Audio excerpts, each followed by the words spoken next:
Salut à tous, c'est Xansma et je vais vous parler de fraude fiscale, de système bancaire de Suisse, en bref, de BIF. On va tenter de comprendre pourquoi est-il si intéressant de placer illégalement son argent en Suisse. Je vous propose d'abord de commencer par une rapide remise en contexte. La Suisse est un pays d'Europe centrale qui, je le précise, ne fait pas partie de l'Union européenne bien qu'elle dispose de nombreux accords commerciaux avec celle-ci qui lui permettent d'entretenir de bonnes relations commerciales. C'est aussi un pays de 8,6 millions d'habitants dont la capitale est Berne et la monnaie, le franc suisse, dont le cours s'élève actuellement autour de 90 centimes d'euros. Elle est notamment réputée pour son système bancaire qui attire des capitaux depuis toute la planète. En effet, le secteur bancaire contribue à lui seul à hauteur de 9,6% du PIB suisse. En 2017, on comptait 253 établissements bancaires avec notamment deux grandes enseignes que sont UBS et le Crédit Suisse. Mais alors, comment expliquer tant de placements illégaux vers ce pays ?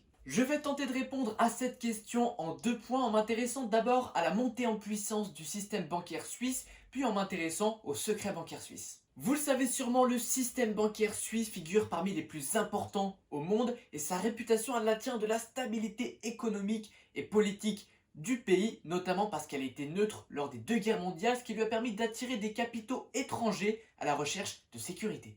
Les résultats du secteur bancaire sont alors exceptionnels puisqu'on assiste à une multiplication par 6 des résultats des banques entre 1947 et 1971. Il y a donc une stabilité économique, politique, aussi du franc suisse, mais pas seulement. Je vais à présent vous parler du secret bancaire qu'on peut définir comme l'obligation des banques de ne pas fournir des informations sur leurs clients à des tiers et vous me voyez venir, ça va en intéresser plus d'un. Je dois d'abord vous préciser que cette notion de secret bancaire, elle n'existe pas uniquement en Suisse, mais elle va considérablement varier selon les pays. En France, par exemple, le secret bancaire est considéré comme un secret professionnel, c'est-à-dire que de nombreuses administrations vont y avoir accès et notamment l'administration fiscale. En Suisse, les exceptions au secret y sont beaucoup plus rares. En fait, une seule administration y a accès, à savoir l'autorité fédérale de surveillance des marchés financiers. Avoir un compte en Suisse est alors la garantie d'une discrétion maximum sur vos richesses personnelles et c'est une aubaine pour ceux qui souhaitent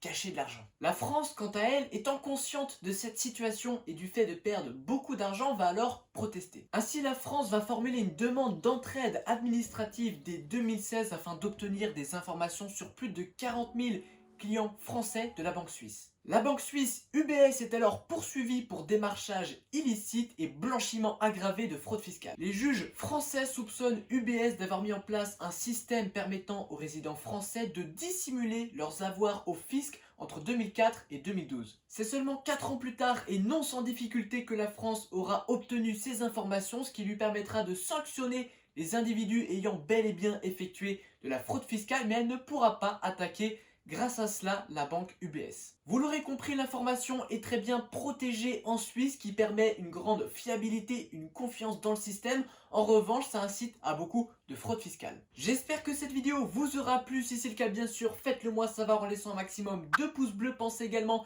à vous abonner à la chaîne. Moi, je vous dis à très bientôt. Allez, ciao!